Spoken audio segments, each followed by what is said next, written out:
नमस्कार दोस्तों, आप सभी को पांचवें नवरात्रि की हार्दिक शुभकामनाएं। नवरात्रि के पांचवें दिन स्कंद माता की पूजा की जाती है। माँ स्कंद देवी दुर्गा का पांचवा अवतार है। स्कंद माता शब्द दो शब्दों से मिलकर बना है, स्कंद तथा माता। स्कंद का अर्थ है कार्तिकेय, जो भोलेनाथ और माता पार्वती के पुत्र हैं, और माता का अर्थ माँ। इस प्रकार स्कंद माता का अर्थ हुआ कार्तिकेय की माता। स्कंद माता माँ पार्वती का स्वरूप है। स्कंद माता रूप में देवी दुर्गा की चार भुजाएं हैं। वह एक हाथ में कार्तिकेय को पकड़े हुए हैं और दूसरे और तीसरे हाथ में कमल पकड़े हुए हैं और चौथे हाथ में भक्तों को आशीर्वाद देती हैं। और स्कंद माता की सवारी शेर है और वह कमल पर विराजमान है। जिस प्रकार उन्हें पद्मासन भी कहा जाता है। कार्तिकेय को दक्षिणी भारत में मुरुगन स्वामी के नाम से भी जाना जाता है। कार्तिकेय देवताओं की सेना के प्रधान सेनापति हैं। स्कंद माता विशुद्ध चक्र की प्रधान देवी हैं। विशुद्ध चक्र हमारे गले के उभरे हुए भाग के ठीक नीचे स्थित है। माता स्कंद की पूजा करने से विशुद्ध चक्र जागृत हो जाता है, जिसके प्रभाव से मनुष्य को वाणी की सिद्धि प्राप्त हो जाती है। उसकी आयु में भी वृद्धि होती है। मान्यता है माता को सफेद पुष्प एवं मिठाई का भोग लगाने से भक्तों की सभी इच्छाएं पूरी होती हैं और शांति का अनुभव होता है। ध्यान रहे, कुमार कार्तिकेय की पूजा के बिना माता की पूजा संपूर्ण नहीं मानी जाती। पौराणिक कथा के अनुसार तारकासुर नामक एक घोर अत्याचारी राक्षस था। तारकासुर ने अपनी कड़ी तपस्या से ब्रह्मा जी को प्रसन्न कर लिया। उसकी तपस्या से ब्रह्मा जी प्रसन्न हो गए और उसने वरदान मांगने के लिए कहा।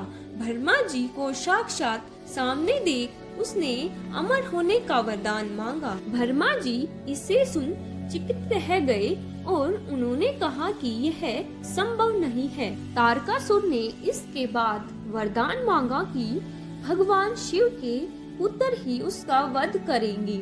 तारकासुर ने सोचा, भोलेनाथ ना ही कभी विवाह करेंगे और ना ही उसका वध होगा।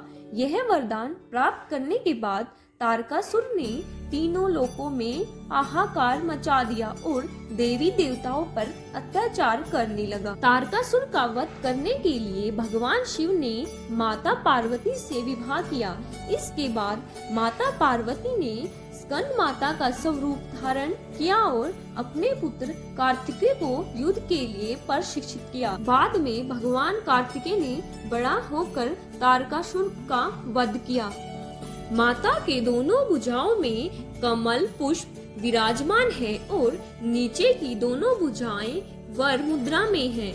माता का यह स्वरूप मोक्ष के द्वार खोलने वाला है और परम सुखदायी है। सिंह पर सवार देवी भगवती का यह स्वरूप अत्यंत दयालु माना जाता है। स्कंद माता सूर्य मंडल की देवी है। माता की पूजा अर्चना करने से साधक को अलौकिक तेज की प्राप्ति होती है।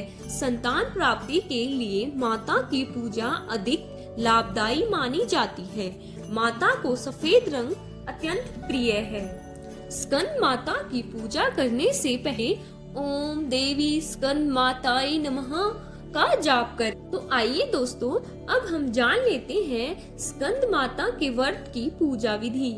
नवरात्र के पांचवें दिन सबसे पहले स्नान करें और स्वच्छ वस्त्र धारण करें। फिर घर के मंदिर या पूजा स्थान में चौकी पर स्कंद माता की तस्वीर या प्रतिमा स्थापित करें। इसके बाद गंगाजल से शुद्धिकरण कर फिर एक कलश में पानी लेकर उसमें कुछ सिक्के डालें और उसे चौकी पर रख दें। अब पूजा का संकल्प लेते हुए स्कंद माता को रोली कुमकुम लगाएं और अर्पित करें। स्कंद माता को नीला रंग पसंद है, इसलिए आप नीले रंग के कपड़े पहनकर माँ को केले का भोग लगाएं। अब माता की पूजा पूर्ण होने के बाद सभी लोगों में प्रसाद बांट दें। ऐसा करने से माँ निरोगी रहने का आशीर्वाद देती हैं। अब स्कंद माता की स्तुति का पाठ करें। या देवी सर्वभूतेषु माँ स्कंद माता रूपाणी संस्थिता नमस्तस्यै नमस्तस्यै नमस्तस्यै नमो नमः। मैं उम्मीद करती हूँ कि आप लोगों को नवरात्र के 5वें व्रत की कथा पसंद आई होगी। नवरात्र के सभी व्रत की कथा सुनने के लिए हमारे चैनल को सब्सक्राइब करें।